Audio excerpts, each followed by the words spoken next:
Bueno, hola, hola a todos. Bienvenidos a la tercera sesión del seminario de Magíster.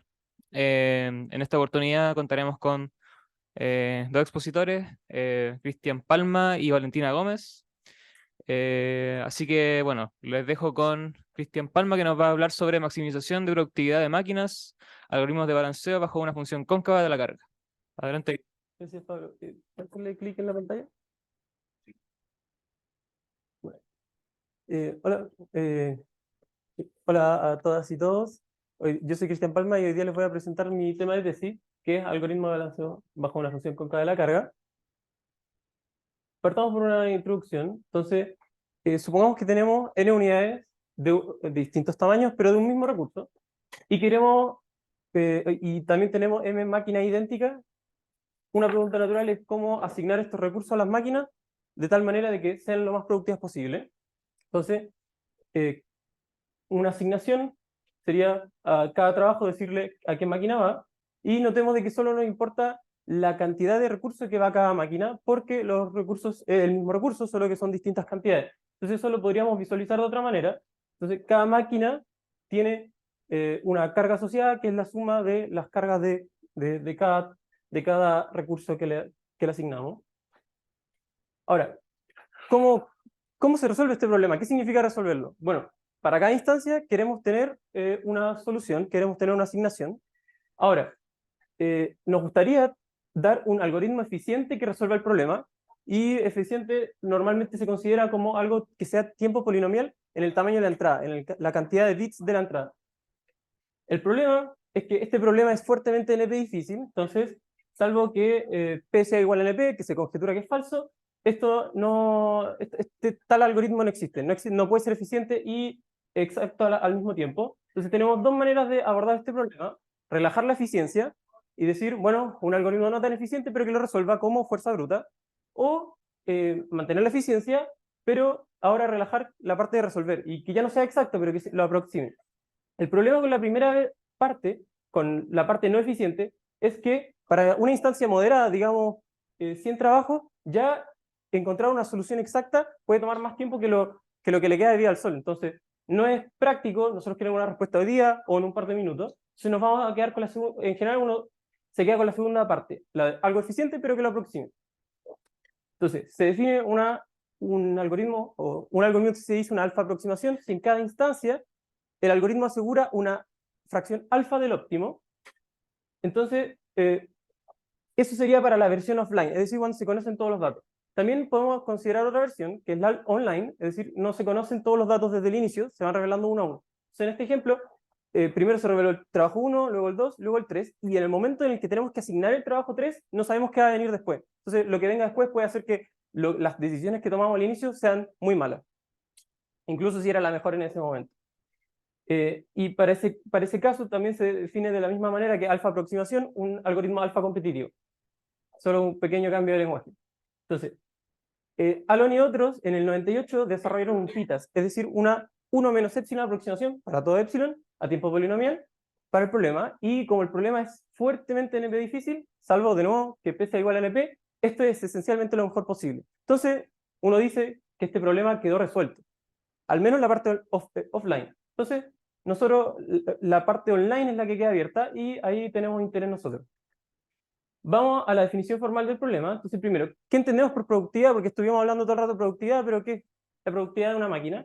Bueno, podemos considerar una función de productividad como una función que sea cóncava, no decreciente y que en cero valga cero. Es decir, tiene marginales decrecientes.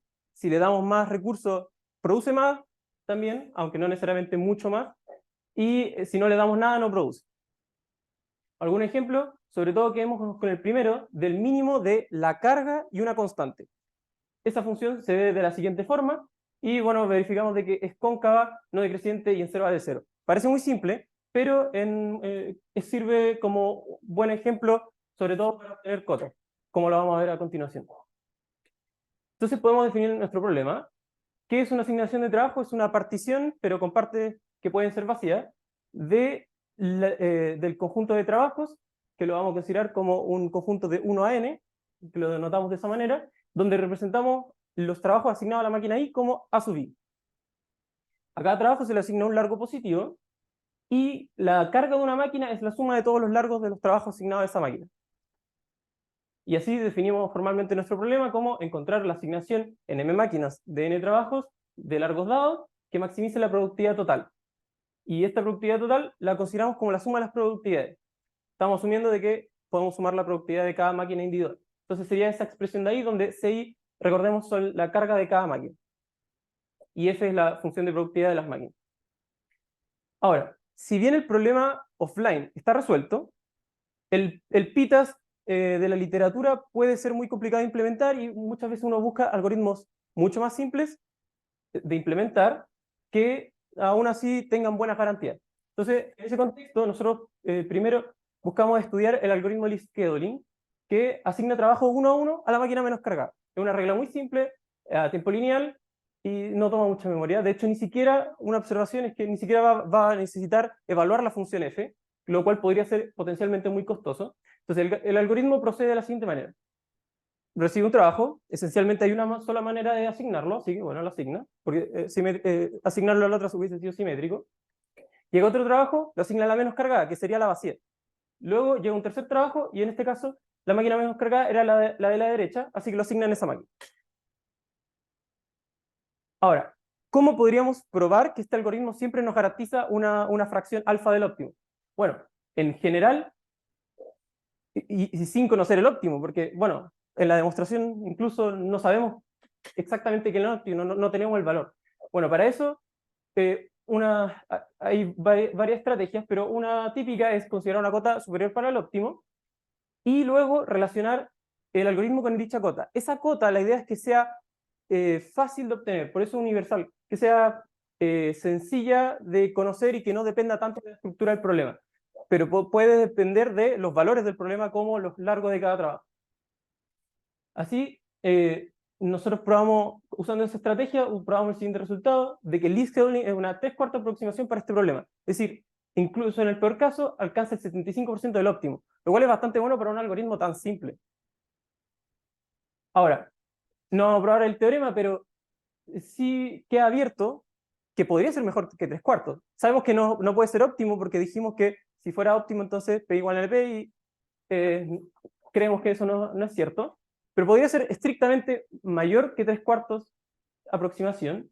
Entonces, para probar que es exactamente una 3/4 aproximación, uno tiene que dar una instancia donde el algoritmo dé exactamente esa fracción del óptimo. Entonces, consideramos la siguiente instancia para demostrar que el análisis que hicimos era ajustado. Primero, llegan dos trabajos idénticos y tenemos una función de productividad como mínimo de la carga y una constante. Y digamos que los trabajos que llegaron era la mitad de la constante. Entonces, bueno, esos dos trabajos como son idénticos, el algoritmo de Liskewin lo va a asignar uno al lado del otro, o sea, uno en cada máquina, y luego el tercer trabajo va a ser del mismo tamaño que la capacidad, y bueno, lo va a tener que asignar encima de un trabajo. Pero el óptimo lo hubiese podido asignar perfectamente de esta manera. Entonces, ¿cuál es la fracción del óptimo que se obtuvo? Bueno, como todo sobre la línea es pérdida, porque no se gana más pasando la constante, entonces aquí logramos cubrir 3/4 del área, pero el óptimo obtuvo los 4/4 del área, así que el algoritmo es 3/4 aproximación y no más que eso. Ahora, vamos a la versión online, que como dijimos no se conocen todos los datos del inicio. Lo primero es observar que el algoritmo least scheduling es naturalmente un algoritmo online, porque no usa información de lo que viene después. Va a tomar un trabajo, ve la máquina menos cargada y lo asigna. Entonces, ya tenemos un algoritmo 3/4 competitivo. Recuerden el cambio de lenguaje solamente porque estamos en el contexto online. ¿Y cuánto más podríamos obtener? Ya el PITAS era un algoritmo offline, usaba toda la información para lograr la 1 menos epsilon aproximación, entonces acá no es claro si podemos acercarnos tanto al óptimo. Entonces lo primero es obtener una cota superior. Y en este caso logramos probar una cota superior de phi medios, donde phi es la proporción áurea y que quedaría alrededor de 80%. Es decir, tenemos un algoritmo que logra el 75% y nada puede lograr más que el 80%. Estamos cerca de la respuesta final. ¿Cómo se prueba este tipo de cota? ¿Cómo probamos de que todo algoritmo o ningún algoritmo puede obtener más que eso sin siquiera conocer todos los algoritmos? ¿Cómo nos podemos en todos los casos? Bueno, la estrategia de la literatura primero que nada, no basta la estrategia que usamos antes, era dar una instancia donde no se alcanzaba ese valor, o donde se alcanzaba exactamente ese valor, porque ahora para cada instancia existe un algoritmo que la asigna esa perfectamente, pero da lo mismo lo que hagan los demás. Entonces, una instancia no basta para concluir algo de este estilo. Entonces, lo que hacemos es dos opciones. Uno, vía reducciones a otro problema de NP difícil, mostrar de que si se obtiene más que esa aproximación, P igual a NP. O lo que vamos a usar en este caso es dar una colección de instancias que en conjunto no pueden ser todas bien aproximadas al mismo tiempo. Entonces aquí vamos a considerar dos instancias y todas con el mismo contexto, una función mínimo de la carga con de la proporción áurea en dos máquinas. Primero, digamos que llega un trabajo 1, de nuevo, por simetría es la única manera de asignarlo. Luego, digamos que llega otro trabajo del mismo largo, de largo 1, unitario. Entonces ahora el algoritmo, hay dos tipos de algoritmos, los que asignan este trabajo en la misma máquina o en máquinas distintas. Nos ponemos el caso, si lo asignan en la misma máquina, entonces el algoritmo ya es a lo más una phi media de aproximación. ¿Por qué? Porque obtuvo phi medios, pero el óptimo hubiese hecho lo de la izquierda, hubiese obtenido 2. Entonces, una fracción phi sobre 2 del óptimo, lo que buscamos. Entonces, ese caso está listo. El caso de la izquierda, si el algoritmo hubiese hecho eso, entonces podríamos considerar ahora tener que asignar un trabajo de largo phi. ¿Qué pasa? Como el algoritmo tenía dos trabajos de largo 1, ahora está obligado a asignarlo sobre uno de ellos, pero el óptimo hubiese asignado esos dos trabajos juntos y el trabajo de phi al otro lado. Entonces, ¿qué fracción del óptimo obtuvimos? El algoritmo obtuvo 1 más phi, porque recordemos que todo sobre phi es pérdida, o sea, no ganancia. Entonces logra 1 más phi, pero el óptimo logró empaquetar perfectamente los trabajos y obtuvo 2 phi. Entonces, recordando de que la proporción áurea tiene justo la propiedad de que 1 más phi dividido phi es phi, entonces eso es exactamente phi medio. Y así probamos la cota. Entonces, tenemos esta cota superior, pero esto no nos dice de que exista un algoritmo que alcance esa cota. Nosotros logramos definir un algoritmo que la alcanza, al menos en el caso de dos máquinas. El algoritmo procede de la siguiente manera. Mientras siga siendo una buena aproximación, va a asignar a la máquina más cargada, que es contraintuitivo, porque en general uno quiere tener una asignación que esté bien balanceada, entonces lo va a asignar a la menos cargada, como lo hacía el scheduling. Pero veamos primero cómo actúa más o menos. Llega un trabajo, esencialmente una manera de asignarlo, llega el siguiente, y en vez de hacer lo mismo que el scheduling, que hubiese sido asignarlo en la máquina vacía, lo pone sobre, siempre y cuando siga siendo una buena aproximación. Y luego llega un tercer trabajo que si no es una buena aproximación haberlo puesto arriba, lo va a tener que poner en la otra máquina. Ahora, ¿qué nos referimos con buena aproximación? Bueno, primero tenemos que evaluar lo que está haciendo nuestro algoritmo y lo que haría potencialmente al asignar el trabajo 3 ahí, pero no conocemos el óptimo. El algoritmo no puede conocer el óptimo, si lo conociera ya hubiésemos resuelto el problema. Entonces, de nuevo, usamos una cota sobre el óptimo para compararlo con eso. Entonces, si nuestro algoritmo sigue siendo una buena aproximación con respecto a esa cota, seguimos, y si no, asignamos a la otra máquina. Y así uno puede probar que este algoritmo es exactamente phi medios competitivo para el problema en dos máquinas, resolviendo el problema al menos en dos máquinas. Entonces, concluyendo, se introdujo el área de algoritmo de aproximación. También vimos el caso particular de este problema y los avances que hay y que hemos hecho en este problema. Concretamente, se analizó el algoritmo de scheduling dando una garantía ajustada de 3/4. También se enunció el PITAS para la versión offline, lo cual es esencialmente lo mejor posible. Y también se encontró una cota online de phi medios y un algoritmo que acompaña esa cota, al menos en el caso de dos máquinas.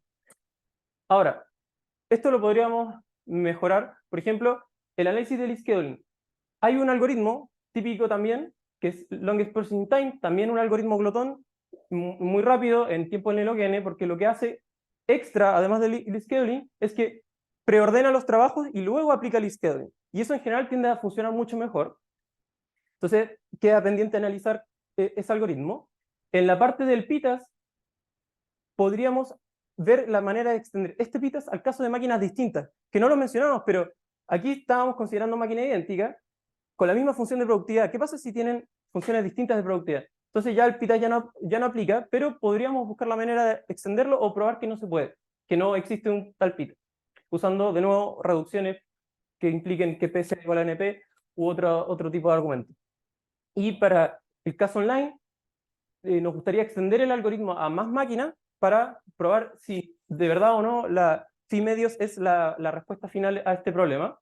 Y también explorar el problema en orden aleatorio, porque aquí estábamos considerando el caso adversarial, el peor caso posible dentro del contexto online, pero así también podríamos considerar un caso promedio entre el orden de los trabajos. Muchas gracias.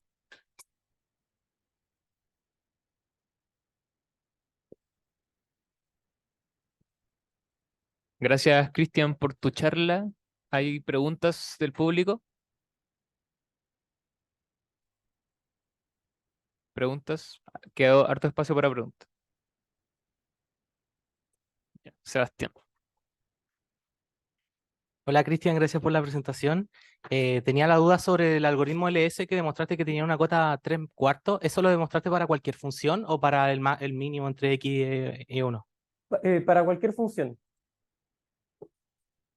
Eh, sí, no lo dije, pero en este caso todas las demostraciones eran para cualquier tipo de función, lo cual lo hace en general más difícil porque uno no sabe exactamente cómo es la función, pero apoyándose en las propiedades de concavidad, que no decrece y que en cero vale cero, uno puede aún así obtener resultados sobre qué tan buena es una aproximación. Y la otra duda que tenía era sobre, no entendí cómo sale la relación áurea, como el número áureo, de dónde sale, eso no Sí. lo entendí. Quizá el momento en el que porque claro, aquí yo llegué y dije cuál era la instancia que lo lograba, pero si uno hubiese querido hacerlo de otra manera, podría haber considerado la misma instancia, pero en vez de phi haber puesto una variable y ver qué da. En este caso, hubiese dado como resultado a sobre 2, ok, una aproximación de ese estilo, y luego la otra aproximación, en este caso, hubiese dado 1 más a sobre 2a, y si uno busca el peor caso para el mínimo para el máximo entre estos, o el mínimo entre estos dos valores, llega a que tiene que satisfacer la ecuación de que eso sea igual a eso, y ahí uno despeja de que entonces la constante tiene que ser phi, porque satisface exactamente la propiedad 1 más phi dividido phi igual a phi. Claro. Muchas gracias. Bien, gracias.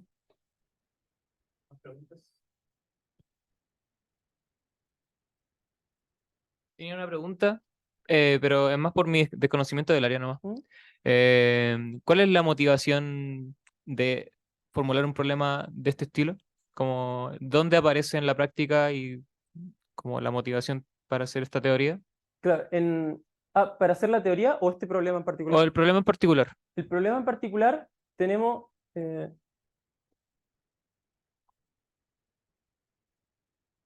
la motivación viene en un contexto industrial en general o también en procesamiento de datos uno tiene eh, máquinas idénticas y recursos. ¿Cuáles serían los recursos, por ejemplo, en una empresa? Pueden ser tanques de gasolina, pero que no se puedan dividir, que sea un tanque de 1 litro, otro de 2 litros, y que entonces tenemos que asignar a cada maquinaria uno para que pueda funcionar. Y no es posible hacer que uno se vacíe hasta el 50% y después moverlo. Eso se conoce como la indivisibilidad de los recursos. Y, por ejemplo, en computación, estos recursos podrían ser un procesador donde el poder de procesamiento o ya sea una base de datos, un disco duro, lo queremos asignar en distintas máquinas, computadores idénticos por naturaleza, y, y mejorar la productividad donde, bueno, si tenemos más memoria podemos hacer más cosas, pero no necesariamente el doble. Entonces de ahí viene la naturaleza de la productividad de ser cóncavo, no decreciente, y que en cero vale cero. Si no tenemos memoria, no podemos hacer nada. Ujú, ya, ya. Y gracias. Y otra pregunta pero en realidad solamente quizás estoy conjeturando algo, pero eh, esto mismo se puede hacer con algo de estocasticidad hacia aleatoriedad. Sí, ¿Existen trabajos en eso? sí, exactamente. El- Como mencioné al final, una, otro contexto online, porque recordemos que el offline se tienen todos los datos del inicio, no hay incertidumbre, no hay ningún tipo de incertidumbre, eh, pero está el caso del orden aleatorio. Ahí, bueno, todavía no es estocástico, pero sí ya no es una respuesta, hay que tomar esperanza, hay que ver el promedio de todos los casos posibles. Y más aún, acá nosotros estamos considerando de que los datos que vienen pueden ser cualquier cosa, pero si uno supone de que vienen dados por una distribución y que uno conoce la distribución, entonces puede actuar acordemente y ahí se consideran modelos estocásticos dependiendo de la distribución y hay resultados particulares para ese tipo de casos. No en este problema, pero en otros problemas similares sí se estudia versiones estocásticas. Bueno, Muchas gracias, Cristian. gracias. ¿Hay más preguntas? Hola Cristian, gracias. Quería ver si podías dar como un poco de detalles sobre cómo se consiguió la tres cuarta aproximación Sí. o sobre... Onda, sé que hay varias técnicas distintas dependiendo de los problemas, usando PL o cosas distintas. No sé si puedes dar un poquito de detalle de eso. Claro, en este caso el algoritmo ya está dado, entonces, bueno, no hay... mm, lo que tenemos que hacer es analizar el algoritmo, ver qué es lo que va a dar. Y la estrategia más o menos es como sigue. El óptimo, si hay los trabajos que son muy, muy grandes, en el óptimo van solos. Suena razonable porque si hay un trabajo muy grande, bueno, poner algo arriba es ineficiente, podría estar más balanceado si lo asignan a otra máquina. Uno prueba de que el scheduling hace algo parecido. Si es que asigna un trabajo muy grande sobre otras cosas, después no asigna nada más. Entonces, para justificar de que el algoritmo después no va a seguir perdiendo eh, eh, productividad. Y luego, justificar de que lo que está bajo una línea de este estilo, pero ya no una constante cualquiera, sino que tomando como referencia la carga promedio, porque una cota para el óptimo es algo que podría hacer es que asigne todas las máquinas con la misma carga, es decir, la carga promedio. Y eso sería el mejor caso por la desigualdad de Jensen. Entonces podemos tomar eso como comparación y desde esa línea para arriba, todo lo que da el scheduling lo podemos considerar como pérdida, porque la función podría ser perfectamente el mínimo de la carga con la carga promedio. Entonces, sobre eso es pérdida. Pero bajo eso, la función es cóncava y en cero vale cero. Usando esas dos propiedades, uno puede decir que la función es súper homogénea, o sea que si alcanzo la mitad de la carga promedio, gano la mitad de la productividad. Y ya con eso puedo llegar a terminar de demostrar que obtiene tres cuartos. Muchas gracias. Otra pregunta de Valentina. Gracias, Cris, por la presentación. Yo te quería preguntar si es que de acuerdo a tu intuición, si es que se agregan más máquinas, ¿la cota mejora o empeora? En el caso online, Sí. eso es lo que está, una pregunta que yo también me pregunto, valga la redundancia. Eh, Creo que cuando M es muy grande, la cota mejora, o sea, los algoritmos tienden a ser mejores, pero tengo la duda con M pequeño. No estoy seguro de si con M igual a 3 es mejor o peor. De 4 para arriba ya creo que sí puede ser en general mejor, pero M igual a 3 es un caso de quiebre, sobre todo por la pérdida de la paridad.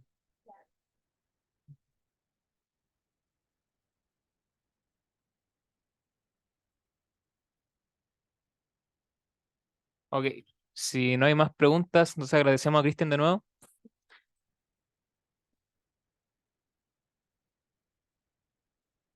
Y ahora pasa adelante Valentina.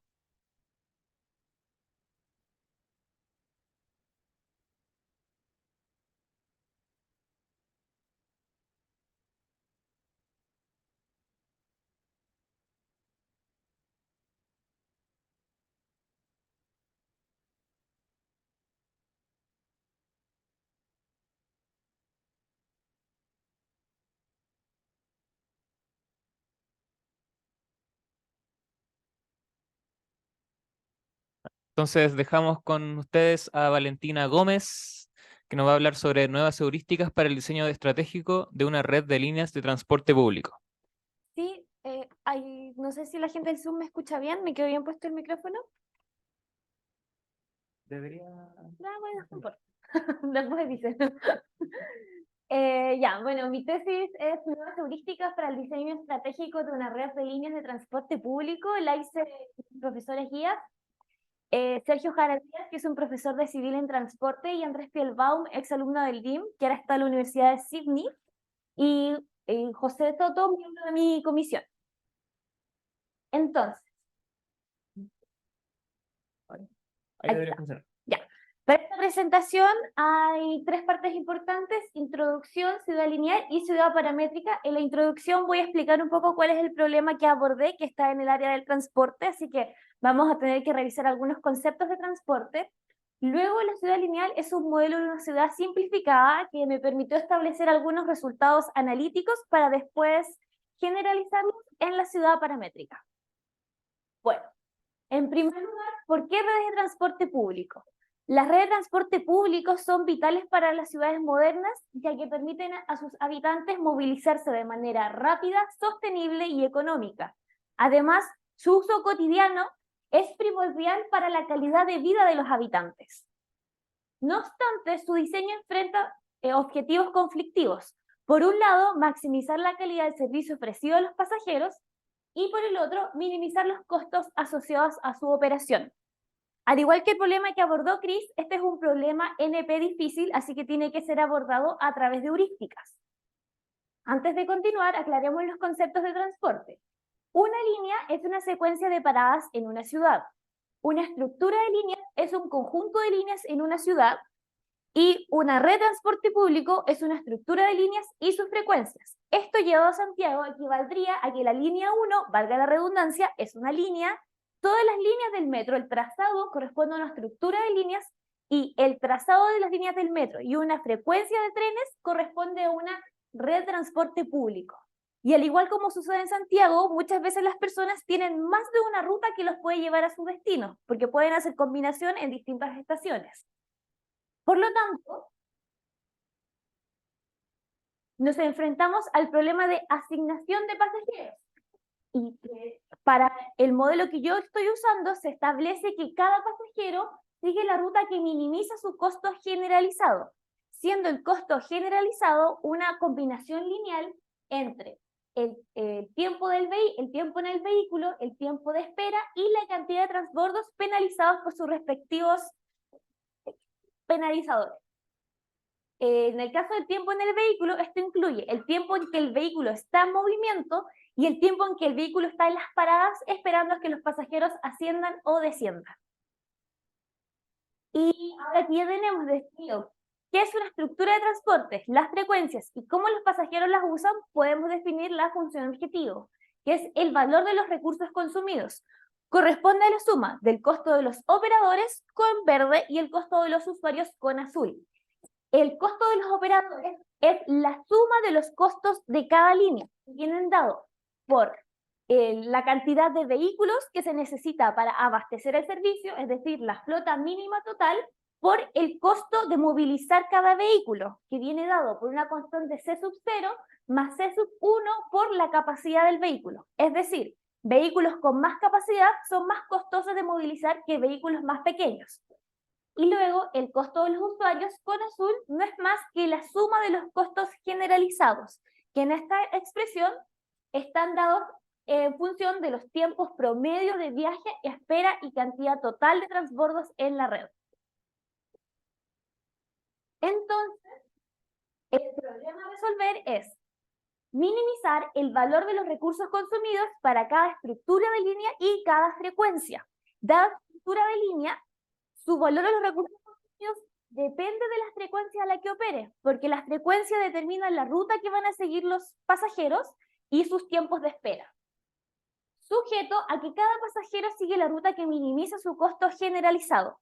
Y es de hecho esta última restricción la que otorga toda la complejidad del problema, ya que vuelve a la función objetivo discontinua. Es decir, si yo tengo una frecuencia inicial, Los pasajeros observan esta frecuencia, escogen su asignación, las rutas que van a seguir, y las rutas determinan el valor de los recursos consumidos. Sin embargo, con una pequeña perturbación de las frecuencias, los pasajeros podrían decidir cambiar drásticamente sus rutas, y eso equivaldría a un salto en la función objetivo. Por lo tanto, no se puede usar ningún método de aproximación en el gradiente, porque la función no es continua, por ende tampoco es derivable.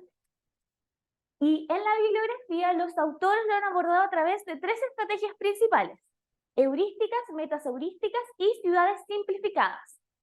Las heurísticas están basadas principalmente en líneas directas. Las líneas directas son líneas que intentan minimizar la cantidad de transbordos. Típicamente son líneas muy largas que recolectan una gran cantidad de pasajeros y forman una estructura de líneas compuesta de pocas pero largas líneas, de tal manera que la mayoría de los pasajeros no necesitan transbordar. Y esta es una visión que han heredado a las heurísticas. Sin embargo, estudios más recientes en ciudades simplificadas, que son modelos de ciudades que son simples, ya sea porque tienen pocos nodos o porque siguen una estructura regular, han encontrado que hay determinados tipos de demandas que se ven favorecidos por una introducción intencional de transbordos. Es decir, las líneas directas no son siempre lo más conveniente, aunque suene contraintuitivo.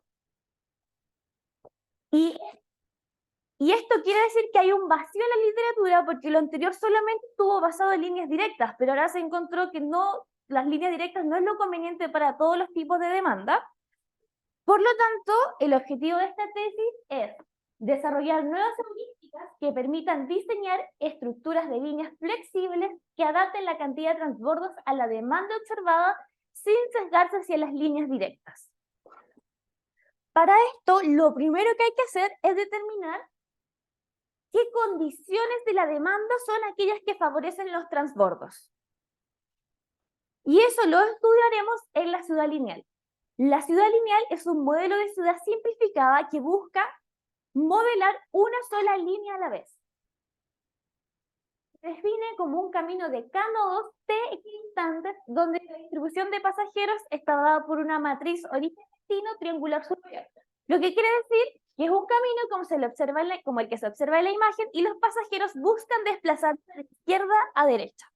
Entonces, nuestro objetivo es ver bajo qué condiciones de la demanda es conveniente introducir transbordos en esta ciudad. Y en esta ciudad, la estructura de línea más intuitiva es la línea completa, que inicia en N1 para todos los nodos intermedios hasta llegar a N_K. Entonces, introducir transbordo equivaldría a dividir la línea completa en 2 segmentos. Por lo tanto, definimos las siguientes 2 estructuras de línea: N_0, que es la línea completa que para en todos los nodos, y N_I, que está compuesta por 2 líneas. Una línea que inicia en N_1 para en todo hasta N_I, y la otra que inicia en N_I y para hasta N_K. Es decir, la estructura de línea N_I es la división en el nodo iésimo de la estructura de línea N_0. Por lo tanto, para lograr nuestro objetivo tenemos que encontrar qué condiciones de la demanda son las que hacen que el valor de los recursos consumidos de N_I sea menor al de N_0, para que las divisiones sean superiores en esta ciudad. A través de cálculos analíticos podemos llegar a esta expresión, y ya la vamos a analizar término a término. Lo importante es que deben notar que las divisiones se ven favorecidas cuando la expresión es positiva. Entonces, el primer término es la diferencia de las frecuencias óptimas ponderadas por el largo de línea. El segundo término es el tiempo de tau y la cantidad de transbordos.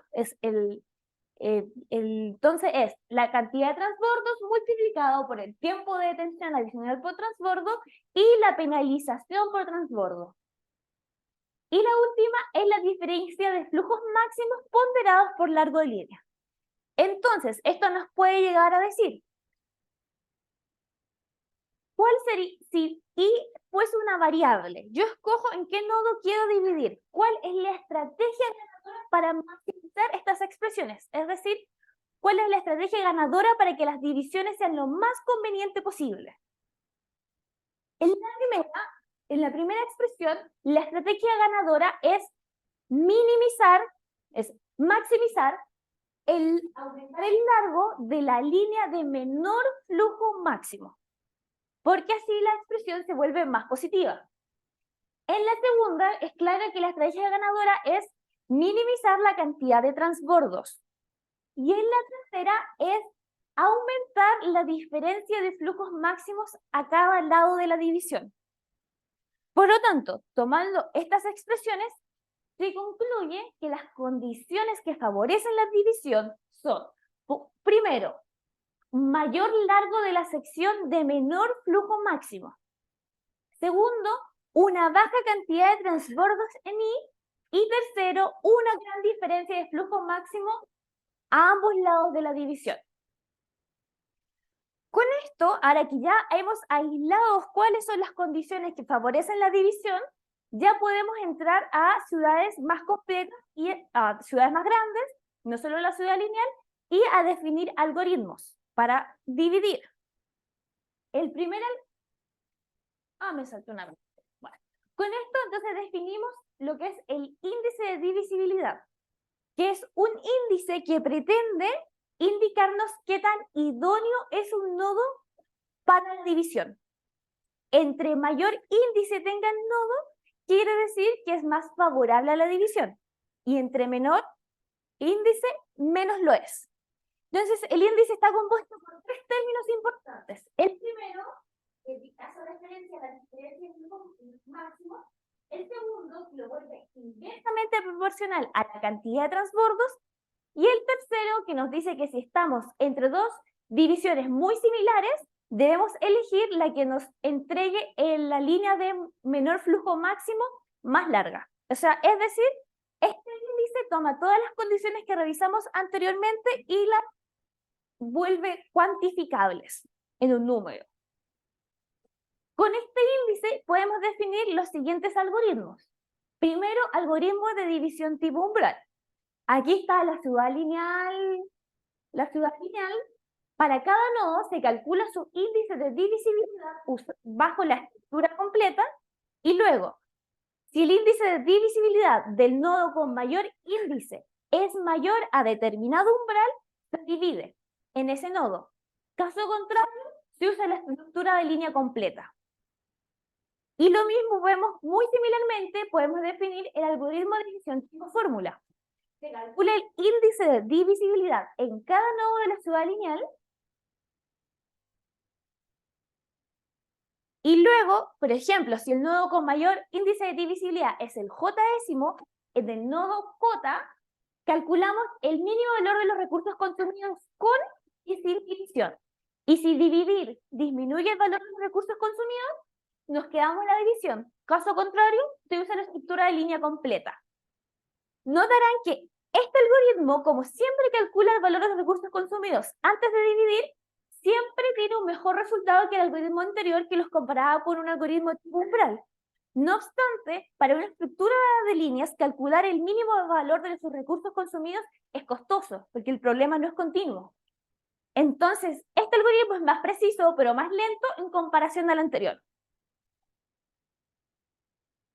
Y bueno, los algoritmos los provee en una ciudad lineal de 4 nodos y el algoritmo tipo umbral tuvo una precisión del 93% y el algoritmo tipo fórmula del 99,2%. Y en los casos que se equivocaba, el error estaba bastante controlado en términos del valor de los recursos consumidos, menos 12 y un 10% respectivamente. Entonces, ahora ya tenemos todos los ingredientes para pasar a ciudades más complejas. Entonces pasamos al modelo de ciudad paramétrica. La ventaja de la ciudad paramétrica es que también es una ciudad simplificada, pero nos permite representar distintos tipos de ciudades y distintos tipos de demanda usando una misma topología. Se compone como el gráfico que tiene aquí en la imagen, que tiene 3 tipos de nodos: CBD, subcentro y periferia. CBD es el centro de la ciudad y después está rodeado de un anillo de subcentros y cada subcentro está conectado a su periferia.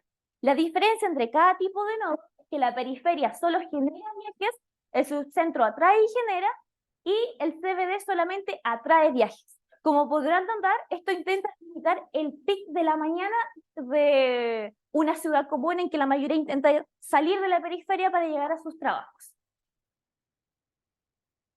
Y bueno, no voy a entrar más en detalle.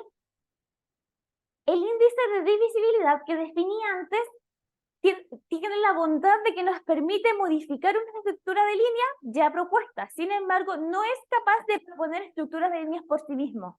Por lo tanto, tiene que ser complementado con otro algoritmo. Y es para esto que usamos algoritmos genéticos.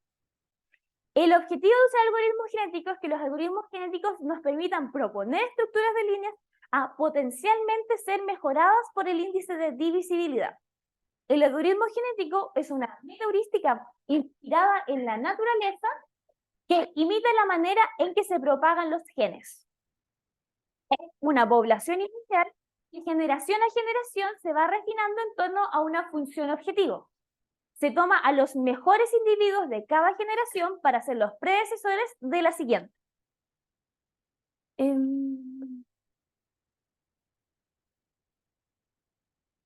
Sí, en este caso, cada individuo corresponde a una estructura de línea y naturalmente un gen es una línea, porque una estructura de líneas es un conjunto de líneas.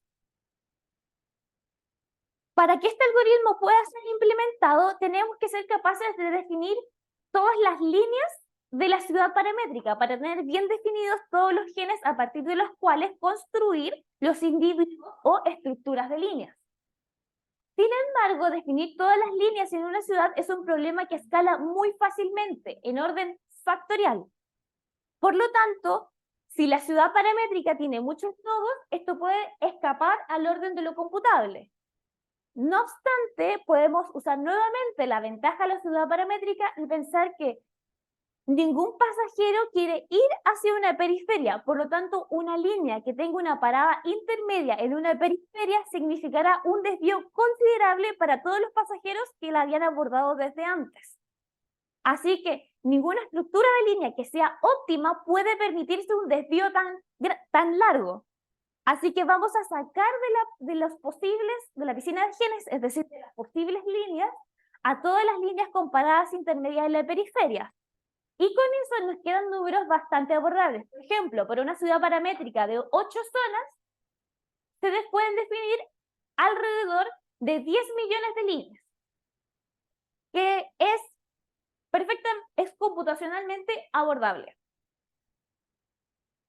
Luego, para poder aplicar el índice de divisibilidad en la ciudad lineal, tenemos que calibrar los parámetros del índice, ya que como pueden observar, la cantidad de transbordos se multiplica por un parámetro de sub 1 y la diferencia entre los largos relativos de las líneas se multiplica por un parámetro de sub 2. El objetivo de los parámetros es calibrar hacia el índice la manera en que los pasajeros valoran los transbordos y los operadores tarifican el valor de movilizar sus vehículos en líneas más largas. Y además, para la división tipo umbral, tenemos que encontrar cuál es el umbral óptimo para realizar esta operación. Y esto lo haremos a través de minimizar el error en una estructura de línea simple. Esta es la estructura de línea completa que está compuesta por las ciudades diametrales, que son las que atraviesan desde una periferia hasta las líneas diametrales, perdón, que son las que atraviesan desde una periferia hasta su periferia opuesta, y la línea circular. El objetivo es encontrar los parámetros que minimicen el error al dividir esta estructura de línea.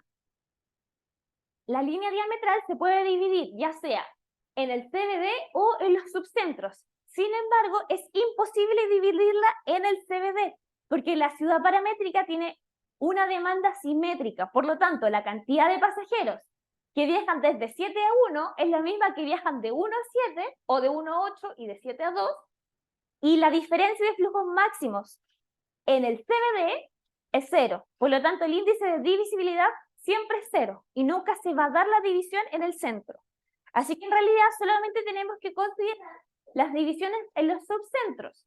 No usaremos la línea circular porque el índice de divisibilidad fue hecho para líneas sin ciclos. Estamos nosotros intentando dividir la línea diametral. Y por simetría, como la ciudad es simétrica, si dividimos en un subcentro, hay que hacerlo en el otro también. Por lo tanto, la estructura con la que compite es la siguiente, en que la línea diametral está dividida en dos segmentos, unidos dos subcentros y después periferia subcentro. Y así se calibra el índice de divisibilidad. Ahora ya, con las líneas creadas, el índice de divisibilidad calibrado, podemos empezar la etapa de iteración del algoritmo. Primero, a la población se le hace una etapa de división, que esta división puede ser hecha con el algoritmo de división tipo umbral o tipo fórmula.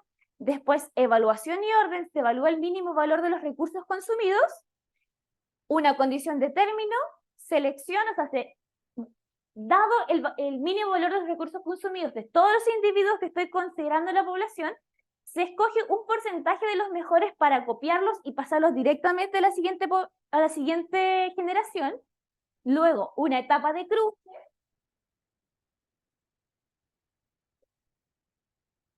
El cruce corresponde a, dados dos predecesores, crear un nuevo individuo. Que en este caso, podemos imaginar como las estructuras de líneas como una fila de líneas, y posición a posición tengo que elegir aleatoriamente si tomo el gen del predecesor 1 o del predecesor 2. Pero las estructuras de líneas podrían tener distinta cantidad de líneas que nos daría filas de distinto largo. Entonces lo que hacemos es que cuando, por ejemplo, en la posición 5, cuando ya no hay más genes que comparar del predecesor 1, la decisión en realidad es tomar el gen del predecesor 2 o no tomar ninguno. Y de esta manera la operación de cruce sigue siendo válida. Y por último, la etapa de mutación, que en mutación corresponde a cambiar aleatoriamente cualquier gen del nuevo individuo por cualquier otro de la piscina de genes. Así que el algoritmo de genético modificado es crear la piscina de genes, calibrar los parámetros del índice de divisibilidad, crear aleatoriamente una población inicial y luego iterar entre las distintas etapas para generación a generación ir mejorando la población.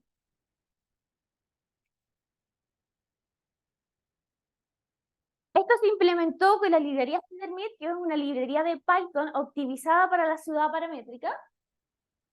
Y así que, aunque fue muy útil porque ahorró mucha programación, introdujo la imposibilidad de usar líneas con ciclos.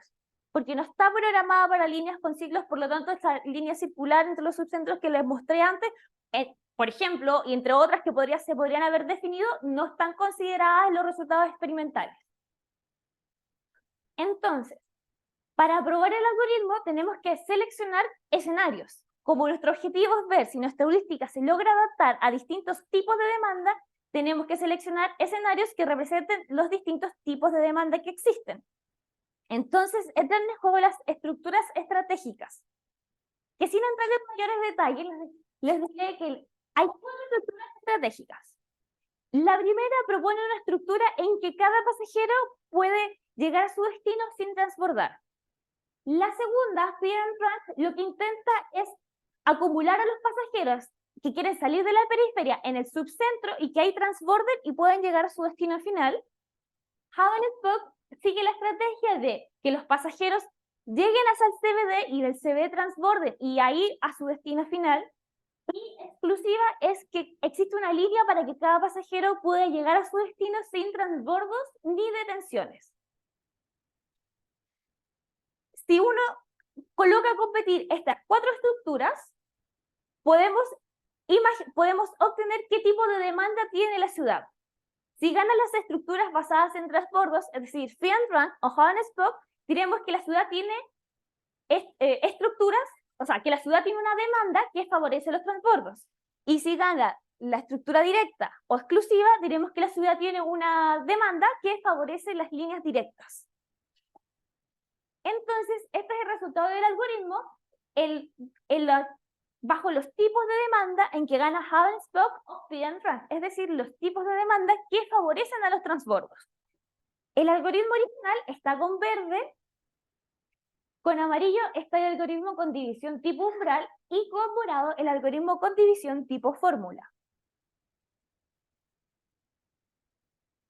Como pueden notar, los algoritmos con divisiones superaron ampliamente al algoritmo original, no solo en la calidad de la solución obtenida, sino que en velocidad de convergencia, ya que aproximadamente desde la sexta generación se estabiliza su valor. Y otra cosa importante a notar es que el algoritmo con divisiones tipo umbral es muy competitivo con el algoritmo con divisiones tipo fórmula, a pesar de que realiza la aproximación del umbral en vez de calcular siempre los valores de los recursos consumidos para decidir.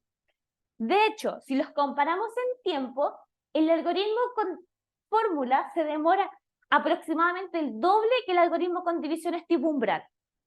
Por lo tanto, podemos concluir que el algoritmo con divisiones tipo umbral es muy exitoso, ya que reduce el tiempo de ejecución a la mitad sin sacrificar demasiada precisión respecto a su mejor escenario, que es el algoritmo con divisiones tipo fórmula. Así que de ahora en adelante solo usaremos el algoritmo con divisiones tipo umbral. Y aquí están los resultados para los escenarios basados en líneas directas. Como pueden ver, aunque la diferencia ya no es tan pronunciada como en el caso anterior, la heurística sí fue capaz de superar a los algoritmos sin divisiones, y también lo hizo en menor cantidad de generaciones, porque a partir de la sexta generación ya su valor converge.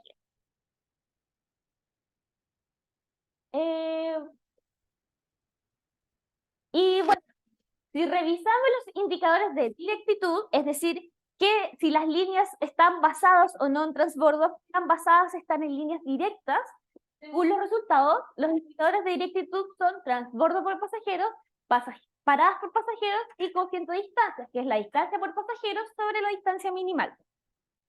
Como la ciudad paramétrica es tan pequeña, el cociente entre distancias no es muy significativo, porque no hay muchos rodeos que los pasajeros pueden hacer para llegar a su destino, porque en total tiene pocos nodos. Y si nos fijamos en los transbordos, los escenarios en que la demanda dominante estaba basada en transbordos sí tuvieron estructuras de líneas resultantes con una mayor cantidad de transbordos que las que se obtuvieron en los escenarios basados en líneas directas. Y también tuvieron más paradas por pasajeros. Por lo tanto, podemos concluir que las estructuras obtenidas sí se adaptaron al tipo de demanda en el que fue ejecutado el algoritmo. Así que las conclusiones son: primero, la incorporación del índice de divisibilidad al algoritmo genético permitió mejorar sustancialmente los resultados. Luego, al comparar entre distintos tipos de demandas, se observa que el algoritmo genético modificado logra adaptar la directitud de las líneas según sea más conveniente. Que esto es una ventaja que los algoritmos anteriores no podían hacer porque estaban sesgados hacia las líneas directas. Y por último, hubo algunas limitaciones en la implementación, como por ejemplo la falta de líneas cíclicas y la simetría de la demanda, que eso también en alguna forma perjudicó el algoritmo, porque el algoritmo no trabaja con esa simetría, más bien está hecho para ciudades asimétricas. Y para trabajo futuro, primero notar que el índice de divisibilidad y los algoritmos de división son más generales que su implementación en los algoritmos genéticos. Así como se hizo una etapa de división en los algoritmos genéticos, se puede tomar cualquier otra meta heurística e incorporar una etapa de división para ver cuánto mejoran sus resultados con esto. Y la heurística puede aplicarse a ciudades más complejas que la ciudad paramétrica, ciudades con más nodos, con más zonas, con más aristas e incluso asimétricas. Y por último, falta agregar líneas cíclicas en una implementación futura. Gracias.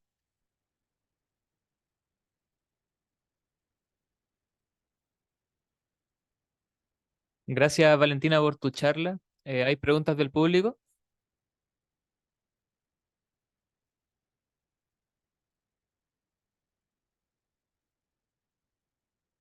Yo tengo una pregunta, pero creo que es algo que te preguntaron, o es muy parecido a algo que te preguntaron cuando defendiste, pero no me quedó muy claro. O sea, yo me imagino, porque la ciudad lineal y la ciudad paramétrica son modelos simplificados de una ciudad real, pero en la práctica no sé cómo se aborda este problema.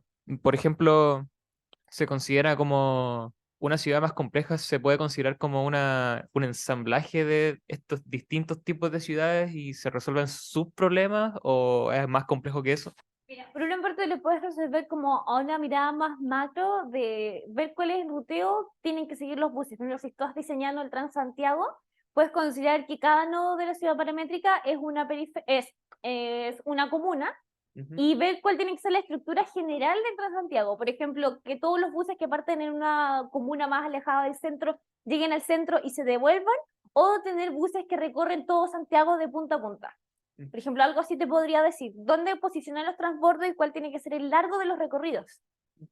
Y también después puedes, cuando ya lo resolviste a una escala más macro, puedes empezar a resolver una escala más micro y modelar cada comuna como una ciudad paramétrica. Porque las comunas en su organización interna, de todas maneras, tienen un centro de la comuna que atrae más el comercio, genera más empleos, y avenidas principales que pueden ir siendo las aristas.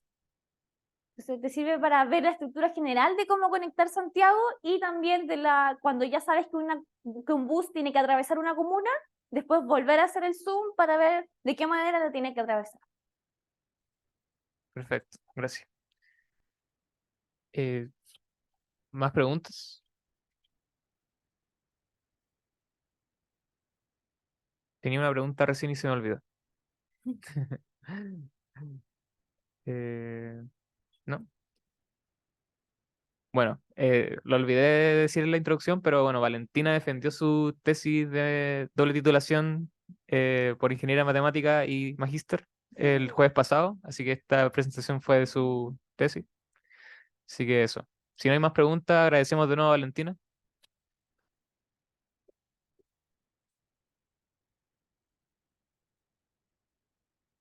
Y muchas gracias por la asistencia, así que nos vemos en la próxima sesión.